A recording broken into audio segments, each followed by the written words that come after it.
जून 2017 को police control room द्वारा उत्तर प्रदेश के जिला जौनपुर की कोतवाली मड़िया पुलिस को गांव सुभाषपुर में एक युवक की लाश पड़ी होने की सूचना मिली। सूचना मिलते ही कोतवाली प्रभारी इंस्पेक्टर नरेंद्र कुमार सिंह पुलिस बल के साथ सुभाषपुर गांव स्थित उस जगह पहुंच गए जहां लाश पड़ी होने की सूचना मिली थी। घटनास्थल केडीएस स्कूल के पीछे था। अब तक वहां गांव वालों की काफी भीड़ जमा हो चुकी थी, लेकिन पुलिस को देखते ही लोग एक किनारे हो गए थे। नरेंद्र कुमार सिंह ने लाश का निरीक्षण शुरू किया। मृतक की हत्या किसी धारदार हथियार से बड़ी बेरहमी से की गई थी। उसकी उम्र यही कोई 27 से 28 साल थी। देखने से ही वो गांव का रहने वाला लग रहा था। पुलिस कंट्रोल रूम से इस घटना की सूचना पुलिस अधिकारियों को भी मिल गई थी। उसी सूचना के आधार पर एसपी भोलेन्द्र कुमार पांड्या भी घटनास्थल पर आ गए थे। उन्होंने भी घटनास्थल और लाश का निरीक्षण किया। काफी प्रयास के बाद भी लाश की शिनाख्त नहीं हो सकी थी। मृतक के कपड़ों की तलाशी में भी कोई ऐसी चीज नहीं मिली थी जिससे उसकी शिनाख्त हो सकती। पुलिस लाश को पोस्टमार्टम के लिए भिजवाने की तैयारी कर रही थी, तभी कोतवाली प्रभारी नरेंद्र कुमार सिंह एक बार फिर घटनास्थल का निरीक्षण बारीकी से करने लगे। इसका नतीजा यह निकला कि लाश से कुछ दूरी पर उन्हें एक टूटा हुआ सिम मिला। इससे जांच में मदद मिल सकती थी, इसलिए उन्होंने उसे सुरक्षित रख लिया। एसपी भोलेन्द्र कुमार पांड्या मामले का जल्द से जल्द खुलासा करने का आदेश देकर चले गए थे। इसके बाद नरेंद्र कुमार सिंह भी लाश को पोस्टमार्टम के लिए भिजवा कर थाने आ गए। थाने में उन्होंने अपराध पर अज्ञात के खिलाफ हत्या का मुकदमा दर्ज कर जांच शुरू कर दी। मामले का जल्द से जल्द खुलासा करने के लिए एसपी भोलेन्द्र कुमार पांड्या ने थाना पुलिस की मदद के लिए क्राइम ब्रांच के अलावा सर्विलांस टीम को भी लगा दिया था। जांच को आगे बढ़ाते हुए नरेंद्र कुमार सिंह ने घटनास्थल से मिले सिम कार्ड पर लिखे नंबर के आधार पर संबंधित कंपनी से पता किया तो जानकारी मिली कि वो सिम महाराष्ट्र के जिला गढ़चिरौली के थाना देसाई के गांव तुलसी के रहने वाले पंकज का था। वो सिम महाराष्ट्र से खरीदा गया था। इसका मतलब ये हुआ कि मृतक का आसपास के रहने वाले किसी से कोई संबंध था या फिर वो यहाँ घूमने आया था।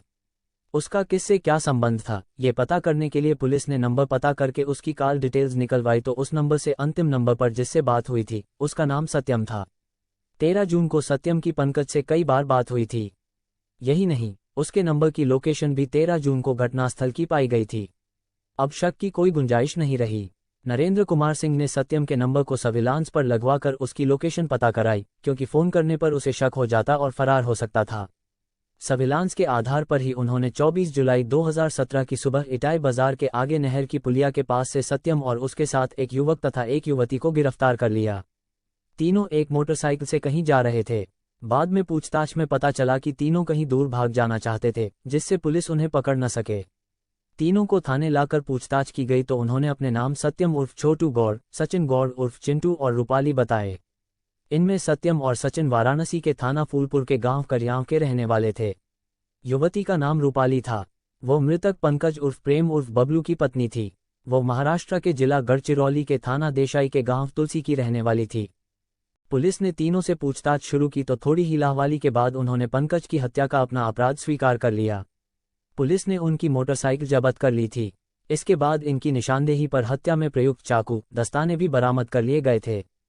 पुलिस द्वारा की गई पूछताछ में तीनों ने पंकज की हत्या की जो कहानी सुनाई वो इस प्रकार थी। महाराष्ट्र के जिला गढ़चिरौली के थाना देसाई के गांव तुलसी का रहने वाला 28 साल का पंकज उर्फ प्रेम उर्फ बबलू उत्तर प्रदेश के जिला वाराणसी के थाना फूलपुर के गांव करियाम में आकर रह रहा था। वो यहाँ शादी विवाहों या किसी अन्य कार्यक्रमों में डांस करता था। इसी से होने वाली आमदनी से उसका और उसके परिवार वालों का भरण पोषण हो रहा था।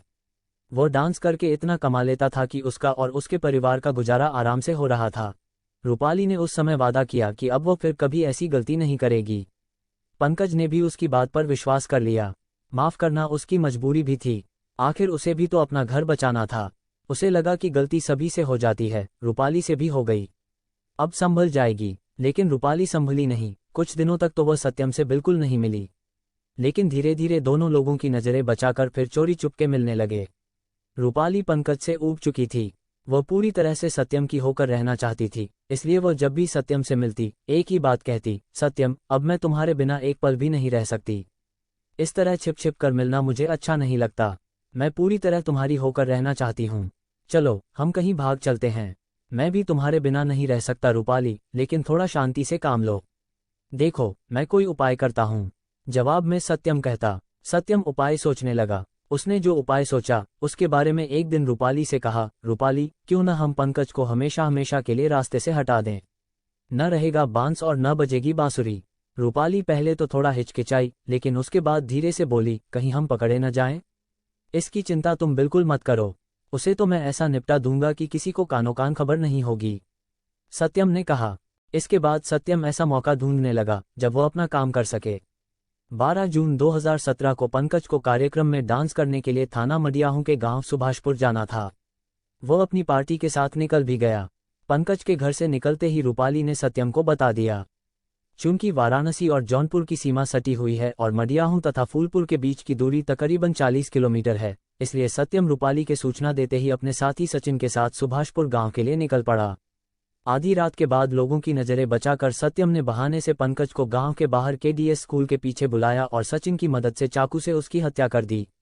इसके बाद पंकज के मोबाइल से उसका सिम निकालकर तोड़कर झाड़ियों में फेंक दिया और मोबाइल लेकर चला गया। पंकज के अचानक गायब होने से उसके साथियों ने सोचा शायद किसी बात से नाराज होकर वह घर चला गया होगा और अपना मोबाइल भी बंद कर लिया होगा। पति के इस तरह गायब होने से रूपाली रोने धोने का नाटक करती रही। काफी दिन बीत जाने के बाद भी जब पुलिस हत्यारों तक नहीं पहुंची तो उचित मौका देखकर उसने सत्यम के साथ भाग जाने की योजना बना डाली। संयोग से पुलिस ने उन्हें उसी दिन पकड़ लिया जिस दिन सत्यम और रूपाली भाग रहे थे।